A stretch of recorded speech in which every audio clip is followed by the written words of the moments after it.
Olá! Eu sou a professora Graziela Bardelli e hoje estudaremos questões que já caíram no Provão Paulista Seriado de Linguagens e suas tecnologias. Clique no card acima para acessar a playlist completa.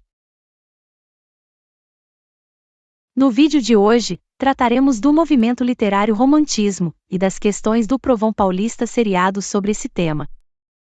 Para entender melhor, movimentos literários são correntes ou tendências que agrupam escritores e obras com características semelhantes em termos de estilo, temática, ideologia e técnicas literárias. Esses movimentos geralmente refletem o contexto histórico, social e cultural de sua época. O romantismo é o movimento literário sobre o qual trataremos neste vídeo. O romantismo no Brasil aconteceu no século XIX, no períodos de 1836 a 1881. Suas características gerais são: sentimentalismo, ênfase nas emoções e sentimentos pessoais. Idealização, representação idealizada do amor, da mulher e da natureza. Nacionalismo, valorização da cultura e da natureza brasileiras. Subjetivismo, foco na individualidade e na subjetividade do autor. Liberdade de expressão, rompimento com as regras rígidas do neoclassicismo. O romantismo brasileiro foi dividido em 3 gerações. A primeira geração apresenta as seguintes características: nacionalismo e indianismo, que se demonstra pela exaltação da natureza brasileira e do indígena como herói nacional. Sentimentalismo, com a valorização dos sentimentos e emoções, e destaque para o amor e a figura feminina idealizados. E religiosidade, através da presença de temas religiosos e místicos. A segunda geração foi marcada pelo ultrarromantismo, com foco no pessimismo, na melancolia e na fuga da realidade, pelo egocentrismo, através da exploração dos sentimentos pessoais e subjetivos, com ênfase na dor e no sofrimento, e pelo escapismo, que era a busca por refúgio em sonhos, na morte e em ambientes exóticos. Por último, a terceira fase, marcada pelo condoreirismo, ou seja, a influência do pensamento social e político, com temas de liberdade e justiça. Existia também uma preocupação com o realismo social, através da crítica às injustiças sociais e da defesa do abolicionismo. A linguagem dessa geração era mais objetiva e direta, aproximando-se do realismo. Agora vamos às questões, mas antes, por favor, deixe seu like, inscreva-se no meu canal, e compartilhe este vídeo com alguém que prestará o Provão Paulista Seriado. Leia um trecho do romance Iracema, do escritor José de Alencar, para responder às questões de números 16 a 18. Além, muito além daquela serra, que ainda azula no horizonte, nasceu Iracema. Iracema, a virgem dos lábios de mel, que tinha os cabelos mais negros que a asa da graúna, e mais longos que seu talhe de palmeira. O favo da jati não era doce como seu sorriso, nem a baunilha recendia no bosque como seu hálito perfumado. Um dia, ao pino do sol, ela repousava em um claro da floresta. Banhava-lhe o corpo a sombra da oiticica, mais fresca do que o orvalho da noite. Os ramos da acácia silvestre esparziam flores sobre os úmidos cabelos. Escondidos na folhagem, os pássaros ameigavam o canto.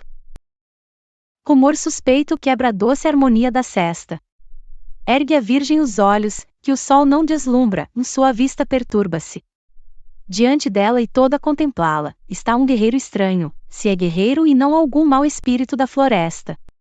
Tem nas faces o branco das areias que bordam o mar, nos olhos o azul triste das águas profundas. Ignotas armas e tecidos ignotos cobrem-lhe o corpo. Foi rápido, como o olhar, o gesto de Iracema. A flecha embebida no arco partiu. Gotas de sangue borbulham na face do desconhecido. Sofreu mais da alma que da ferida. O sentimento que ele pôs nos olhos e no rosto, não o sei eu. Porém a virgem lançou de si o arco e a uiraçaba e correu para o guerreiro, sentida da mágoa que causara. A mão que rápida ferira estancou mais rápida e compassiva o sangue que gotejava. José de Alencar, Iracema, 2006, adaptado. Graúna, pássaro de cor negra.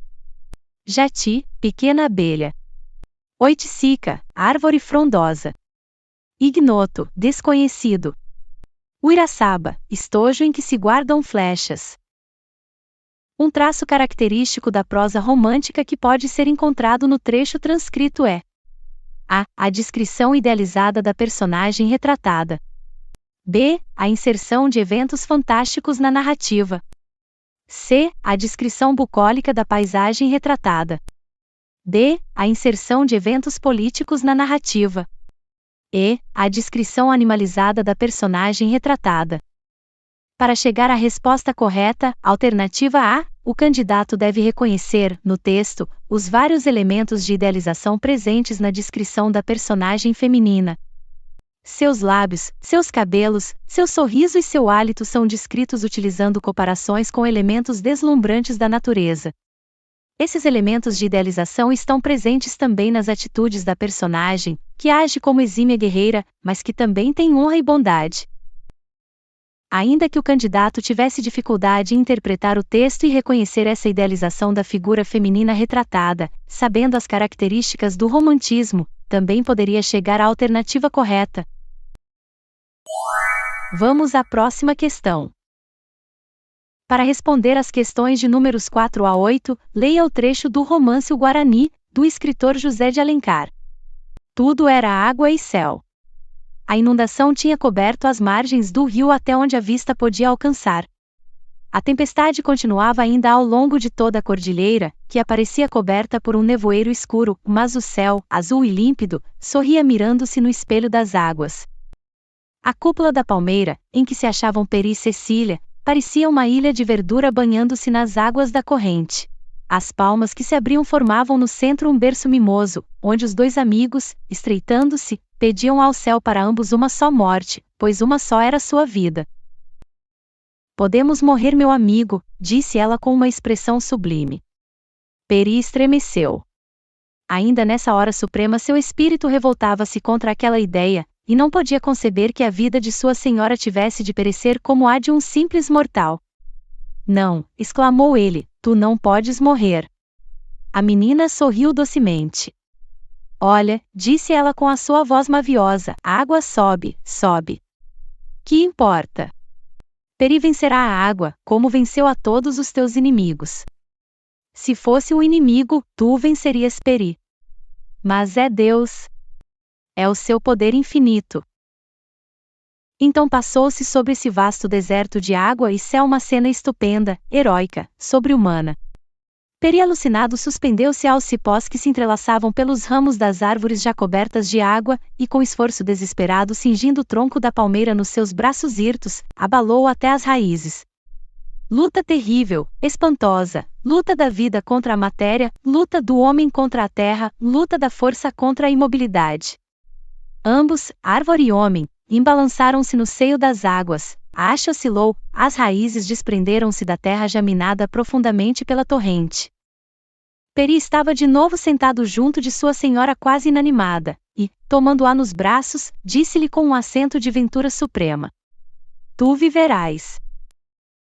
Cecília abriu os olhos, e vendo seu amigo junto dela, ouvindo ainda suas palavras, sentiu o enlevo que deve ser o gozo da vida eterna. Ela embebeu os olhos nos olhos de seu amigo, e lânguida reclinou a loura fronte. O hálito ardente de Peri bafejou-lhe a face. Fez-se no semblante da virgem um ninho de castos rubores e límpidos sorrisos, os lábios abriram como as asas purpúreas de um beijo soltando o vôo. A palmeira arrastada pela torrente impetuosa fugia e sumiu-se no horizonte. José de Alencar, O Guarani, 1999, adaptado. Ilha de verdura, ilha verde, palmas, folhas da palmeira, mimoso, gracioso, maviosa, comovente, cingindo, envolvendo fortemente, hirtos, fortes, lânguida, debilitada, castos, inocentes, puros. A descrição idealizada da figura feminina, traço recorrente da estética romântica, está bem exemplificada no seguinte trecho.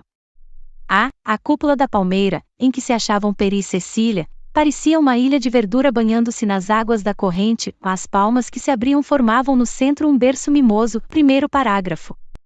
B. Peri estava de novo sentado junto de sua senhora quase inanimada, e, tomando-a nos braços, disse-lhe com um acento de ventura suprema: Tu viverás, nono parágrafo.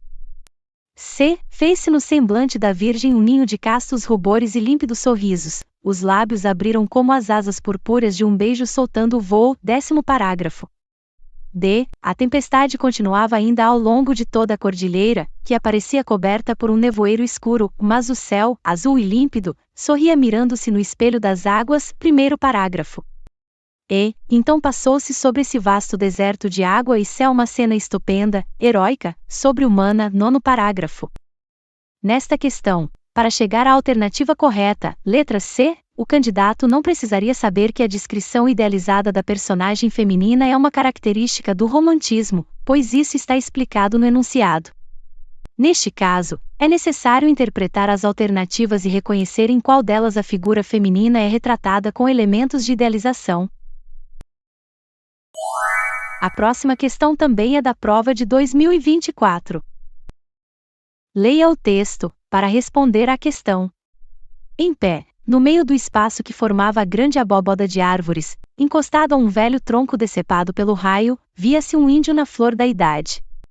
Uma simples túnica de algodão, a que os indígenas chamavam aimará, apertada à cintura por uma faixa de penas escarlates, caía-lhe dos ombros até o meio da perna, e desenhava o talhe delgado e esbelto com um junco selvagem. Ali, por entre a folhagem, distinguia-se as ondulações felinas de um dorso negro, brilhante, marchetado de pardo. Às vezes, viam-se brilhar na sombra dos raios vítreos e pálidos, que se semelhavam a reflexos de alguma cristalização de rocha, ferida pela luz do sol. José de Alencar, o Guarani. É correto afirmar que esse texto é representativo do A. Romantismo brasileiro, no qual os elementos centrais são o indígena e a natureza, de acordo com o nacionalismo da época. B. Humanismo, no qual se valoriza o antropocentrismo e o indígena representa o homem, que está no centro de todas as coisas. C. Modernismo brasileiro, no qual a figura do indígena é desidealizada, neste caso, pela apatia diante da natureza. D. Arcadismo brasileiro, no qual o indígena, em contato com o bucólico, estranha um lugar conhecido. E. Barroco brasileiro, pois indígena e natureza são apresentados pelo contraste e acumulação de elementos. Para chegar à resposta correta, alternativa A, o candidato precisa reconhecer no texto a maneira idealizada como são retratados o indígena e a natureza, sendo esta uma das principais características do romantismo. A descrição do indígena se mistura à da natureza, e está tratada com exuberância. Também é possível reconhecer o movimento literário ao qual pertence o texto através da informação de que José de Alencar é um dos principais autores do romantismo brasileiro. Vamos à última questão, também de 2024. Leia as estrofes iniciais do poema Saudades, de Álvares de Azevedo, para responder às questões de número 7 a 9. Foi por ti que num sonho de ventura a flor da mocidade consumi, e às primaveras disse adeus tão cedo, e na idade do amor envelheci. 20 anos, derramei-os gota a gota, num abismo de dor e esquecimento. De fogosas visões nutri meu peito. 20 anos, não vivi um só momento. Contudo, no passado uma esperança. Tanto amor e ventura prometia. E uma virgem tão doce, tão divina. Nos sonhos junto a mim adormecia. Álvares de Azevedo, Lira dos 20 anos. Uma característica do ultrarromantismo presente no poema é A. A concepção objetiva da mulher. B. O exagero sentimental. C. A racionalidade do amor. D. O caráter mórbido do sentimento. E. O uso de tema prosaico. Para chegar à alternativa correta, letra B, o candidato precisa reconhecer, no poema, o exagero com que o eu lírico fala de sua juventude, como se a tivesse perdido, e como se já estivesse velho aos 20 anos. Esse exagero pessimista é típico da segunda geração romântica, o ultrarromantismo. Uma última informação: o conteúdo tratado neste vídeo está relacionado à habilidade EM3LP01 da BNCC. Este vídeo foi útil para você? Acesse a playlist com outros vídeos sobre as questões do Provão Paulista seriado. Obrigada por assistir.